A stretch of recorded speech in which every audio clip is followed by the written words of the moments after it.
Yay Networks.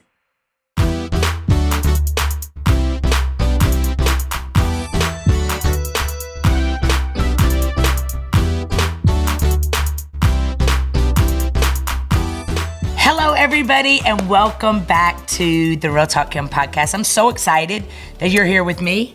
And I got Mimi back. Yes. So Mimi, last week I did Lincoln. I know, and it was wonderful. He is, y'all, I don't know why, Mimi, he is like he doesn't like to do anything like that, but he's got so much wisdom. He's so good at it. Me and you did real well raising those two sons. I'm serious.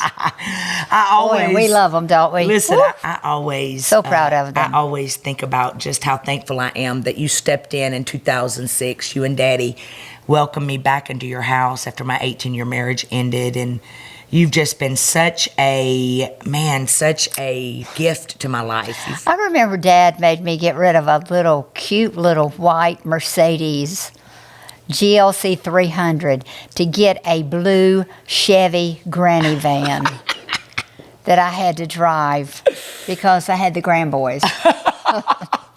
Because I moved back home. Yeah.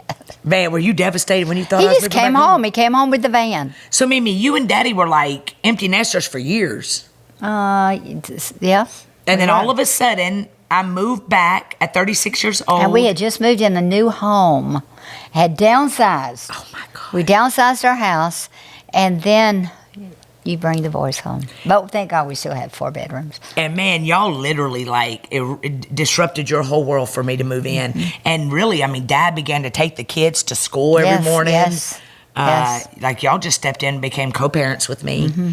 And I'm just so thankful. We're going to talk about all that on this podcast today. And do you remember he wouldn't take them to just a regular school? He had to drive them 25 miles to the Christian school, which was the best school in the area, he thought. I don't remember that. It wasn't the one in Fayetteville? No, all the way down to Locust Grove. Oh, my goodness. Mm-hmm. That's what grandparents do. Yeah. Well, thank you for doing that. That's why we had the blue granny van. Why didn't he trade in his fancy car? You tell me. He had this great Silverado truck. That is so funny to me that Daddy he had this beautiful truck. He's like, I ain't selling my truck, but you going to. I know it. I remember that blue van. Mm-hmm. I totally remember it. So, y'all, thank you for joining me. Thank you that you love me. Thank you that you support everything I do. Thank y'all that y'all made this book such a success. Oh, my goodness. Mimi, yes, we're so excited. This is probably the best book it is. That I've ever written, you've ever written. It is fantastic. So me and Mimi, for all of you that don't know, we write together. But y'all know I was in special ed. So I don't know where commas go. We were in special ed. I was in special ed. Still don't know where commas go. And we have managed to write 5 books. Y'all can get all my books on my website, realtalkkim.com, or you can get this book right here, the brand new book on Amazon. And it's we tried to when we were writing. We wanted to make sure that we held your attention while you were reading. Yeah, and we did. Because it's so easy to start reading a book and you read a chapter or 2, you never finish it. We wanted people to finish Mimi, this book. I even remember when I was reading this, I was at HarperCollins is my publisher, and they sent me to this man's house that does John Maxwell. Yeah. He does the best authors. Yeah. And that man would stop me after almost every chapter and say, my God, like this book is a sermon in itself. He said every chapter is so healing. And that just spoke volumes to me. So thank you for always riding with me. Oh, I love it. Mimi is like, what are we doing? Where are we going? I know. Like she just takes it and owns it. And I'm just so thankful for you, Mimi. But thank you. This book right here, everyone has said, that it's totally revolutionized their life. People that have been riding with me for the last 10 years have said this is definitely the best book. Even the audio, I went in and recorded the audio that you can get on Amazon. Just put in Real Talk Kim audio. You got to get up and you can buy the audio. They said the audio is just, people sleep to it. So that blesses me. And also, you're going through this book on your RTK Inner Circle. Yes, so your book club. So every Monday night at 7:00, we do that. So make sure that you're buying You Gotta Get Up, this book for your friends, loved ones for Christmas. It's a great gift. It would definitely set them free if they feel stuck. If they don't know how to get up, it'll help them get up, right? All right, so listen.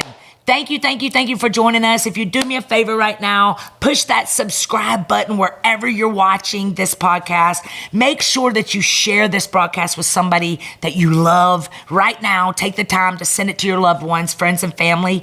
Also, leave me a review. Send me a review. Just say 5 stars and what this podcast does to you. On the road, Mimi, this is the one thing that everybody talks about is my podcast. They say the podcast is their favorite. So I've been doing something new for the last 2 months. Write me an email at rtkquestions@gmail.com. Tell me how you like it. Send some questions in that you would like us to hit on.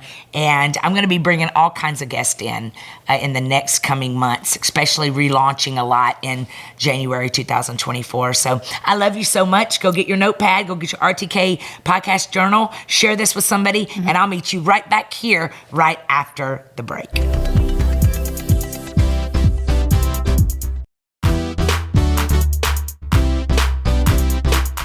Hello, everybody. Welcome back to Real Talk Kim podcast. I am so honored to have my favorite girl on the planet here with me, Mimi. Thank you for being with me all this month. Oh, I've loved it. Have y'all loved it? Have y'all loved having Mimi with us?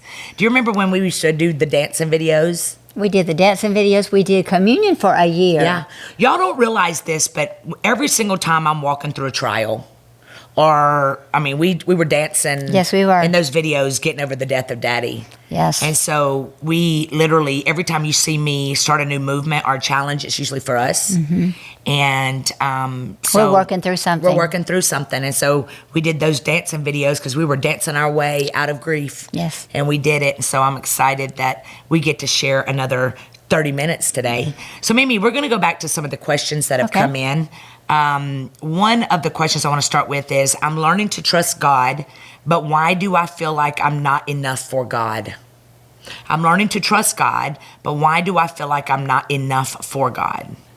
I think you're living in your thought patterns, your mind too much. Yeah. I mean, because that's not God. God's not doing that to you. I think my answer to this would be the reason that you think you're not enough for God is because maybe somewhere in your life you encountered someone that betrayed God. Absolutely. That made God seem hard.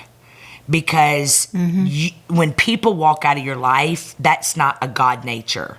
Right? And so a lot of times we feel like we're not good enough because we don't go to church. We always think works gets us closer to God. Going to church every Sunday, which you should because you need community, but you can get to heaven without church, right? We think that smoking cigarettes, or we think that struggling with something in our life makes God far, far away from us. But really, in reality, God doesn't move, you moved. Yes. And so you have to, every day of your life, begin to pray. And the more you pray, even when you feel like you're not good enough or good enough for God, you've got to begin to literally, every day of your life, pray more.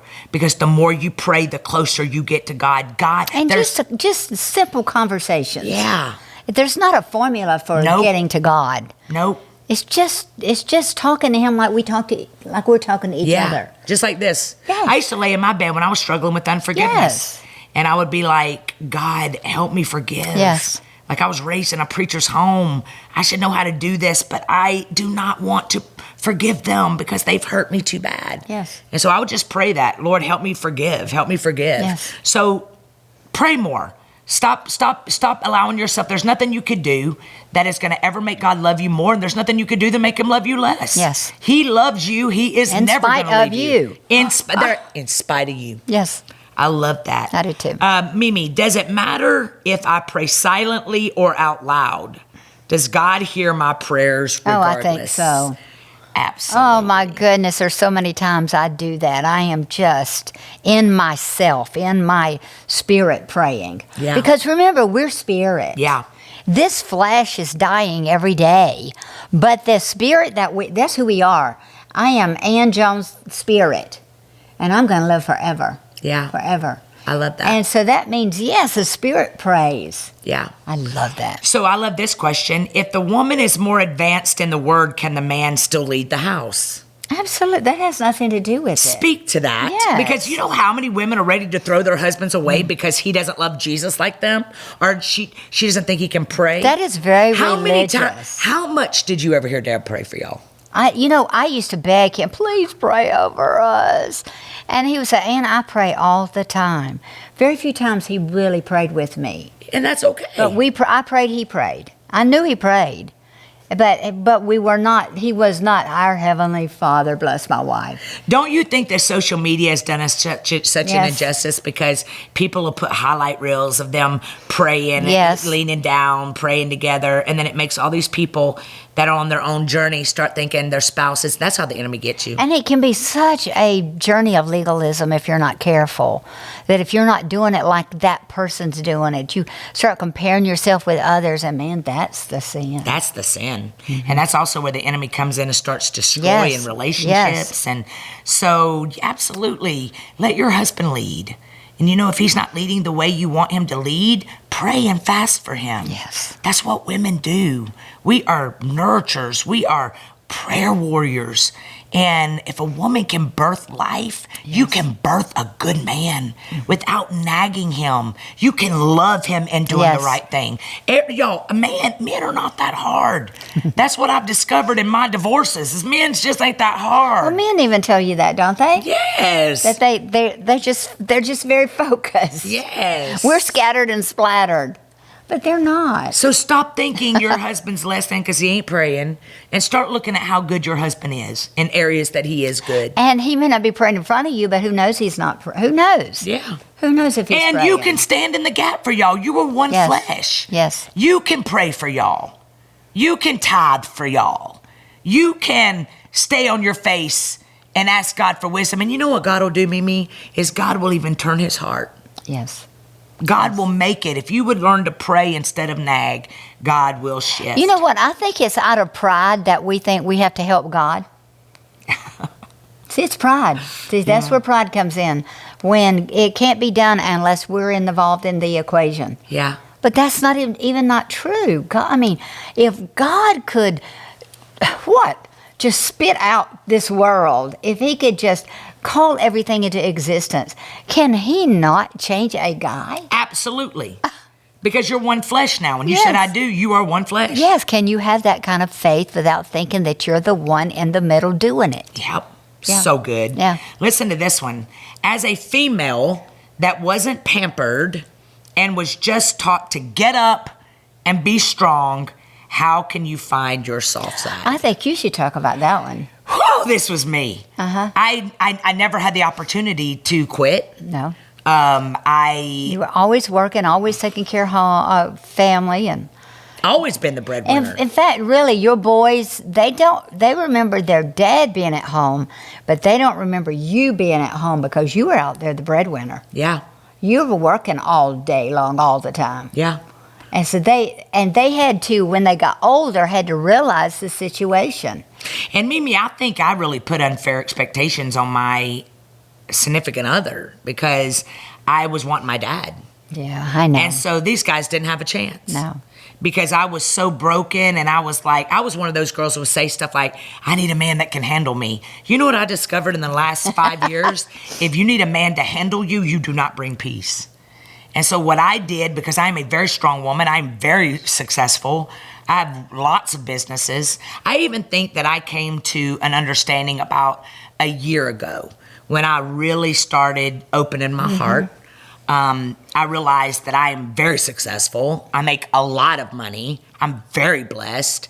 And because of the society we live in, we think that the man's got to be more than us, have more than us. Take care of you. Take care of me. No matter what you make. No matter what I make. He needed to be the breadwinner, blah, blah, blah.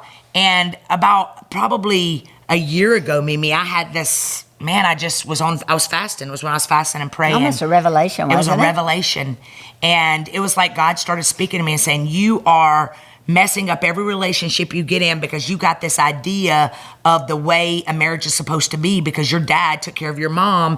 You're now putting this unfair expectation on these men that probably you'll never meet one that's going to make as much as you. And if you do, they're never going to have time for you. And they're never going to travel with you, which is what I want. They're never going to be able to, they're going to be building their own business. And really, do you need more money than what you got? And immediately I thought, I changed my prayer And I started saying, God, I want a man that loves me the way you love the Yes, church. absolutely. And I want a man that I am his assignment, that we can love each other, that I can be his escape and not his duty.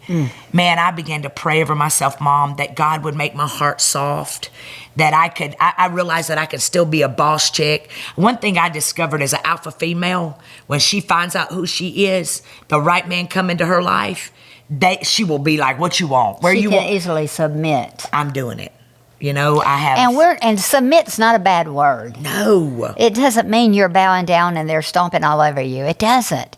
It just means that you guys have a relationship. You consider each other.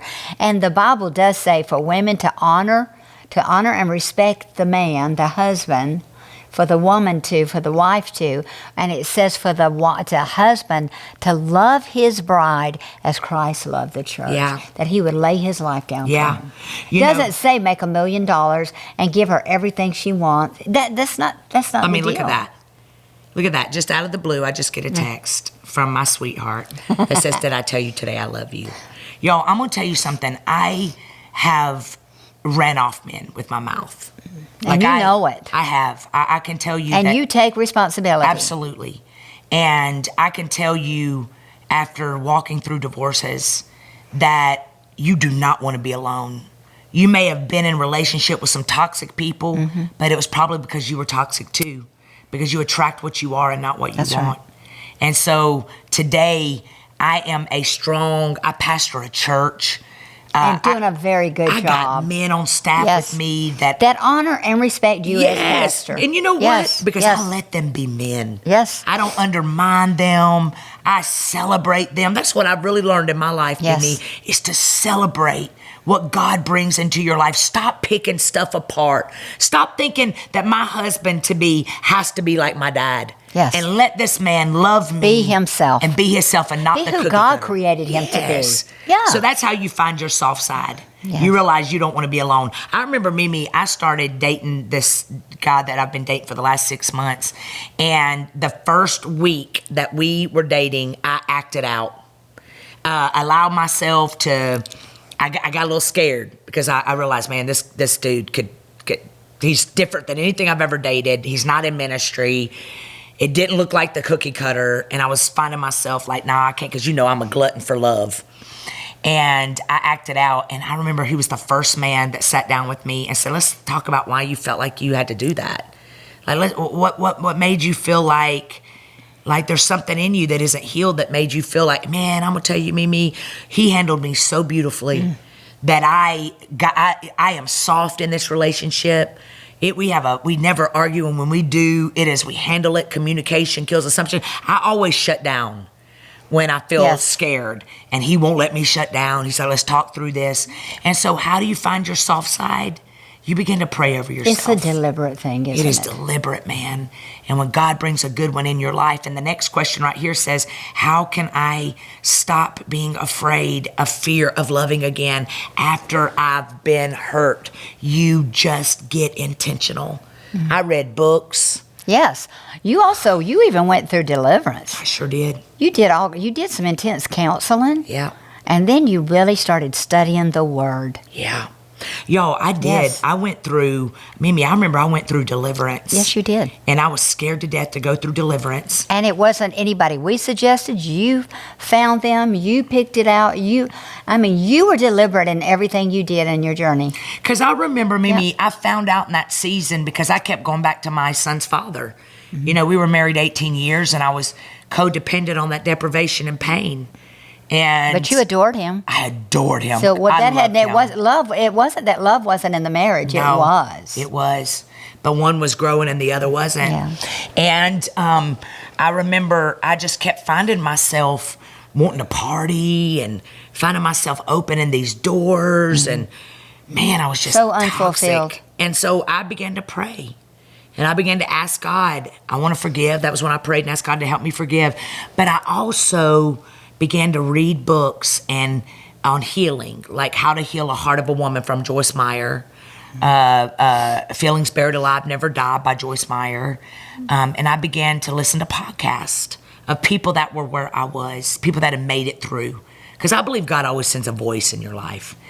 and a voice that can speak to that thing that'll help you get delivered. And all of a sudden it hit me, you need deliverance. And Mimi, all I knew of deliverance was, Yeah, I remember. oh my God, like people having convulsions. And I was like, I ain't doing that. Come out. Yes, I was like, there's so much devil in me because I'd opened so many doors in my life trying to please men. And I knew I had some devils up in there, and just fear devils, fearful of just love, fearful of submission, fearful of not being celebrated, fearful of abandonment. And all of a sudden there was this lady at my job at Belk. Yeah, she suggested. And she said, I have a friend that does deliverance. And because that was when I was smoking. I picked up cigarettes even. Like, what? I can't stand cigarettes now. But I mean, I was just like doing stuff to fill voids, Mimi. And she said, I got a friend that I would love for you to meet. And I remember I laid in bed that night scared to death because I was going to go sit through deliverance. And I just remember saying to God, I don't want to foam on the floor. Yeah. I don't want to You throw want to be up. throwing up, yeah. Yeah, I don't want to throw up. I don't want to like, just don't let me lose my dignity. And you know what, Mimi, I've discovered is God's a gentleman. And he's not going to force you to do anything. But he took me through 4 hours. And I even felt the nicotine leaving my lips like a tingle. No way. Like it was like doors that I had opened that I still smoked after that. But I knew that it was breaking. And I began to beat the habit, man. I quit going into bars, and that's how you get free. You know, you change your habits. Yeah. And one of the questions on here said, how do I stop the craving of the world? How do I stop the craving of wanting to go party? You replace those habits with good habits. Come on, Mimi. So you just replace those habits. It's like a memory. Memories, they're there. The bad memories, they are there. Where do they go? This is what your dad used to say all the time. You just replace all those bad memories, just heap good memories on top of the bad. Yeah. And when you start pulling up, you're going to pull up good instead of bad. That's so good. I know. But I did, Mimi. I even started, and I got a podcast on here about breaking soul ties. How do you break soul ties? I've got a whole podcast that'll walk you through how to break soul ties. Soul ties are real. You know, you had a whole life with this person, and now y'all are divorced, and you keep wondering why you can't let go. They done moved on, and you're still struggling to let go. It's because you have a soul tie, and you got to renounce that soul tie, Mimi. And you pick up soul ties every time there's a relationship. Any kind of relationship. It's easy to pick up soul ties. Yeah. How do you break them? You tell me. You're the one that did all the stuff. You renounce them. Like, Mimi, I even had to get rid of stuff. Yes. Like, there's some of you that are walking around with the ring he gave you. Your ex gave you that ring, and now you're with somebody else. And you still got it. And every time you look at it, you remember that person. And so I believe that, you know, every person's different. Like, I still kept the couch from my old marriage. Like, when I moved into this condo in November, got all new stuff. But I didn't feel that connection with that person. No. But sometimes you have to, you know, research. Y'all Google everything else. Why wouldn't you Google soul ties? Just go to you've got a whole teaching on it. Yes, go to my podcast. Yo, I got a whole podcast on breaking generational curses. We also have it in Beautifully Broken. Yep, We've Beautifully got Broken. a whole chapter on breaking soul ties. Yep, in my book, you can go to RTK Style and get it, rtkstyle.com. I believe in order for you to move forward, you got to close the door completely. You can't keep giving CPR to dead situations. And so you're over here bleeding on a person that didn't cut you. You can't be soft with this person because you're afraid that he's going to do you like the other person. You know what? Me and Mimi are both sitting here right now. Mimi walked through tumultuous season with my father. I've walked through divorce. I believe it takes two to tango. The relationships don't just end overnight. It was an everyday perpetual cycle. Y'all quit communicating. You quit having sex with him. Y'all quit, you let your kid get in the bed with y'all. Y'all lost that connection. You lost your communication. Pride came in. There's always two that tangos. And so you got to be able to beat that junk and stop carrying it into every season with you. Yes. So you got divorced. So God hates divorce. But God also loves you enough to help you heal. So the next one that comes into your life, because I don't believe that God wants you to be single just because a marriage ended. God is a God of grace and mercy.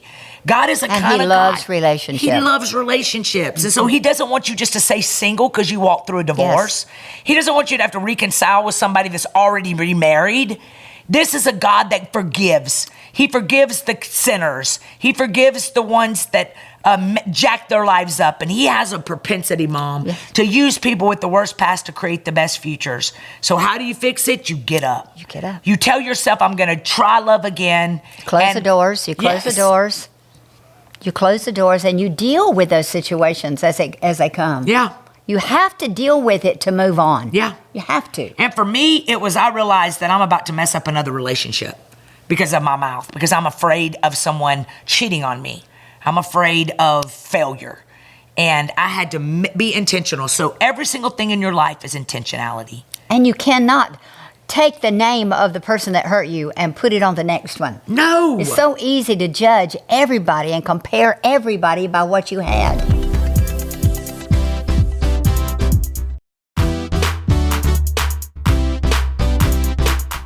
This book, you gotta get up. Yo, This book right here, you gotta get up, is full of stories, declarations after every chapter, and plus, prayers. We even have scriptures in here that are your favorite scriptures that you can start learning. Just start learning scriptures to put in your very being. It changes everything. And stop being afraid to love again. What if it works? What if it works? You're gonna heal if they hurt your heart. But can you imagine going through your whole life afraid to love again because someone broke you or because your mother couldn't keep a man? Now you think you can't keep a man? You know what? Your kids deserve to see you loved. Because, soul ties are a funny thing. It doesn't have to just be a lover, that you Friends. have in your... Yes. Moms. Yes. Dads. All kinds of ways that you get scarred and it becomes a tie. Yeah. So it's so important for you to understand that. Those scars are just proof of what you made it through, Mimi. Yes. But you can make it. Yeah, you can, and you will make it. Yes. And so I pray today that this podcast is just, look, at the end of the day, ain't nobody coming to get you up. Mimi taught me that. I'm laying on my couch one day crying my head off. And Mimi just lost her job. Just lost my job. Mimi's like... Comes home crying, oh, poor me, poor me. What am I going to do? Mimi goes, I know you ain't going to lay here on my couch. You're going to get up. You're going to go find another job. And I did. If you found that job, you can find this job. And I did. Yeah. And you know what? You might be at that place today where you feel like, man, all hope is gone. I'm never going to recover. I'm never going to start. I'm never going to get a do-over. And that's a lie from the pit of hell because God never ends in a deficit. Do you not love that the most of all? He's not done with you. If he's not, and he's not done with you if you're still living in pain and suffering and don't know how to do. God's waiting on you. I love that bridge in that song that says, He's not done with me yet. I love that too. He's not done with me yet. I don't know the rest of it. I don't know, but I love it's that. a beautiful song that we sing. I never know the rest of the song, but I always can start the song. But I love it because as long as you have a pulse, God's got a plan. And so today, get out of your own way. You ain't stuck because you're not a tree. Stop complaining because you will remain. Life and death are in the power of your words.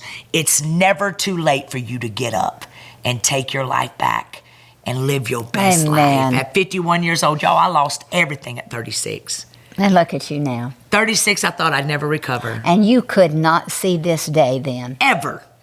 People ask me all the time, Mimi, did you ever dream you would be where you are? No. I'm like, absolutely never. I know it. Never dreamed that God would give me the privilege of pastoring the greatest church with the greatest staff. Man, getting to love again healthy. Getting to watch my Mimi soaring at 76 after my daddy died. You're a champ, Mimi. Thank you. I honor you. I love you. I honor you too. Thank you, Mimi. All right, y'all get up today. Praise your way out. Yes. And live your best life because you can. We love you. You gotta get up. You gotta get up. See you next week right here. Thank you for sharing. Love you guys.